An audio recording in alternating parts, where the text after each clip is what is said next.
Okay, I got the DJI Osmo Pocket 3. Why I got this camera is literally for its sheer compactness, yet it's still being able to pack a crazy punch.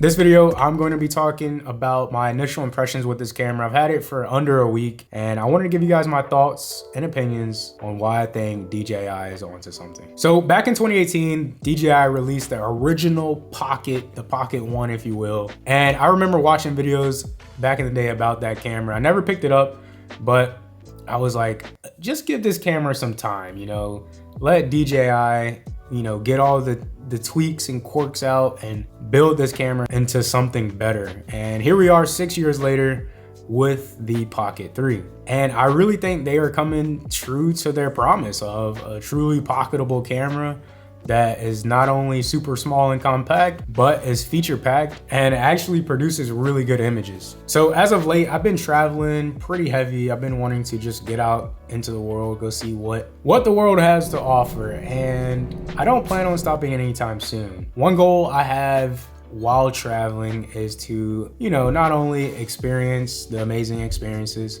but to document those experiences for myself and for you guys watching now. My main camera that I'm using literally right now to record this video is the Sony a7 IV, which is a phenomenal camera, but it's a big camera, guys. So recently I was in Austin, Texas. I had my a7 IV on one side for video, and I had my Fuji X100VI for photos. With the Fuji, phenomenal camera. It's small, it's compact, and I'm loving it. However, going back to the video side of the spectrum, obviously video plays a big role in today's world, and I wanna be able to capture amazing video. So I've been using my a7 IV. However, with it being such a massive freaking camera, and not only it being a big camera, but it's pretty expensive. So when I'm thinking, I'm like out and about and I'm just like, oh man, I hope nobody takes this camera.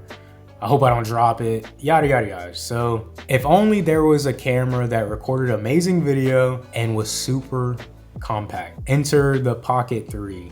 My just on the surface initial impressions of this camera so far are, damn, this thing is actually really good, not gonna lie. Some of the features it has, it shoots 4K 120. What that means is 4K, you guys are probably familiar with what 4K is. Super clean footage, and then 120 frames. You're able to shoot this thing in slow motion. And my Sony a7 IV can't even shoot in 4K 120, unfortunately. So this little thing being able to shoot in 4K 120 is actually insane. Another feature this little camera has is, obviously it has a big gimbal on the top of the camera, and it is able to stabilize your footage way better than, say, IBIS on a bigger camera. And with the gimbal in mind, you're able to do some pretty interesting things like active track. This feature alone sold me. Being able to hold the camera out, if you're filming yourself and you're not trying to pay attention too much about your composition, you can literally face track yourself with this camera, and it will follow you along as you walk. You're not even having to really look at the camera in terms of making sure your composition's correct, because the camera's doing all the work for you. So that's just another huge added bonus that I'm loving about this freaking camera. The 1-inch sensor is amazing. Having a 1-inch sensor in such a small package cannot be understated. A 1-inch sensor is a step above an iPhone, let's say a phone camera. However, it's slightly below, say, like a APS-C sensor camera. So my Fuji X100VI, pretty much all Fujis, they are APS-C unless you go up to like the medium format. So here's the spectrum when it comes to sensor sizes. You have basically like your iPhone, equivalent, which is really good, don't get me wrong. Then you have the 1-inch, that's the Pocket 3, phenomenal, huge step up and improved over, say, your phone, because with a bigger sensor, the bigger the sensor is, the better it is in low light and just the better image quality it can produce. The more detail you can capture with having a bigger sensor. Then you have APS-C, so the Fujis, those are pretty much all APS-C. And then you have full frame, and then you have the medium format. Fuji also makes medium format cameras. So that's kind of the spectrum you have when it comes to sensor sizes. And this thing definitely is no slouch. And the next feature that I'm absolutely loving is the audio. So when it comes to making videos, you could, in theory, put out a video with the okay camera, 1080p, but the audio. You guys, audio makes up 50% of a video. So you need good audio when it comes to making, let's say, YouTube videos or whatever you're trying to do with video. You need really good audio. And this internal microphone in this camera is really good. This is a mic test. The mic that I'm using right now is the mic straight from the camera.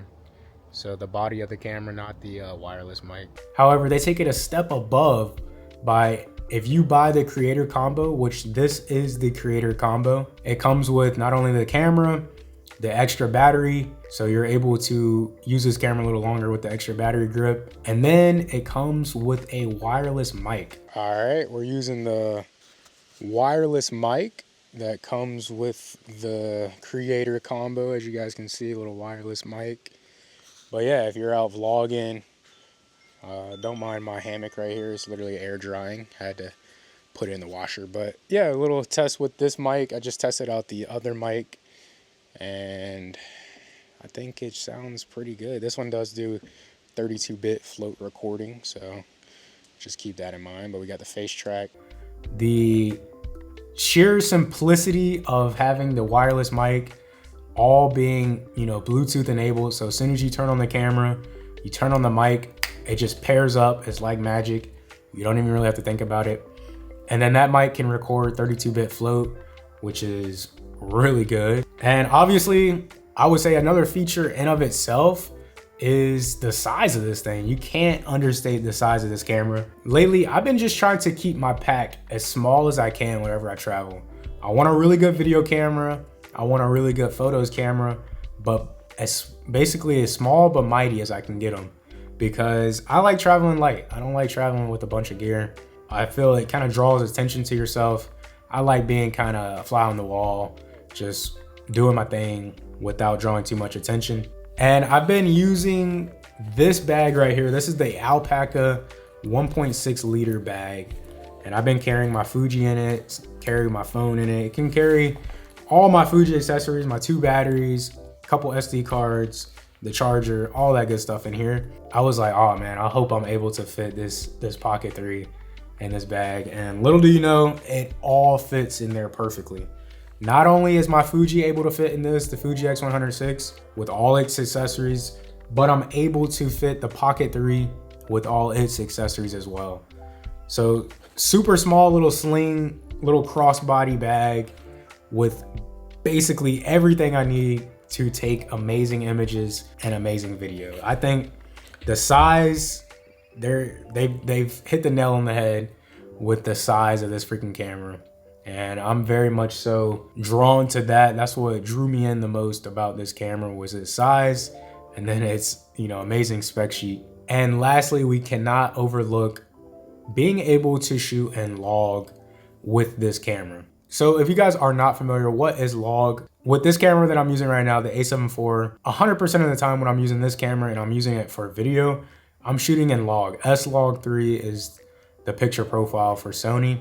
And with the Pocket 3, you're able to shoot in what DJI calls D-Log-M. So it's not quite as flat as, say, something like S-Log3, but it is a pretty much flat picture profile where you're able to, in post-production, play with your colors, and you're able to put on LUTs, create your own look from the footage. This right here is what takes this camera to the next level. I'm definitely by no means an expert when it comes to color grading, but being able to color grade your footage really just gives you a unique look when it comes to shooting. So with upcoming travel in my world, I've been wanting to just kind of vlog more of it, to just document more of the behind the scenes when it comes to traveling. And I think this little camera is going to do me perfectly. Being able to just pop it down, you can just track yourself, do what you need to do. If you're taking a photo and you don't have, say, another person to hold the camera, being able to just track yourself with this camera all in one, guys, it's gonna change the game when it comes to just solo content creators. Or even if you're handing this off to somebody and they don't know how to use a camera, they've never really used a camera. If you hand them, say, like a A7 IV, it might be a little intimidating. But if you hand them something like a Pocket 3, this little thing is super simple to use. A kid could freaking use this camera. And that just goes to show how great, honestly, this little camera is. You know, just the sheer simplicity, the size, I think it's going to make for an amazing camera. I will be doing a more in-depth review once I get more time behind this camera. Once I've had it for a little bit, I'll take it on a little trip. I'm definitely gonna be circling back about this camera in the near future, so definitely stay on the lookout for that. I have a upcoming trip. I will be bringing this camera with me and documenting that. So yeah, I'm looking forward to traveling with this thing. I can only imagine what, let's say, the Pocket 4 is gonna look like. I think that's gonna be a pretty interesting camera. And I will end with this, guys. The best camera you have is the one you have with you.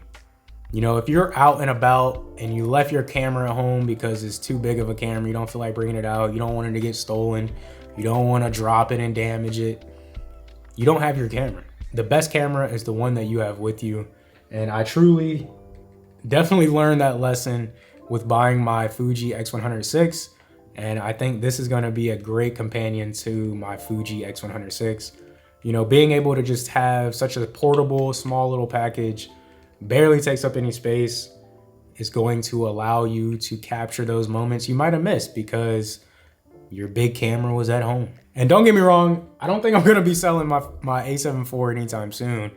You know, when it comes to, let's say, gig work or, you know, videos like this, I'm filming this with my A7 IV, just like office work, you know, you're at the home office, it doesn't really matter how big the camera is. It's literally just stationary. So, but with traveling, that's a different thing. I want to keep my traveling package as small as I can. So with that being said, I hope you guys like this video. If you want to stay more up to date with my photography journey, all my photos, my behind the scenes things, I might be making reels and like shorts, maybe with this camera, we'll see.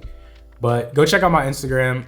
I post all my photography on there. Instagram is the first place that gets updated. So definitely go check out my IG and be on the lookout for upcoming videos. We're gonna be traveling. We're gonna be going some interesting places in literally a week's time. So very excited for that. And with that being said, hope you guys like this video and I will see you all in the next one. Peace.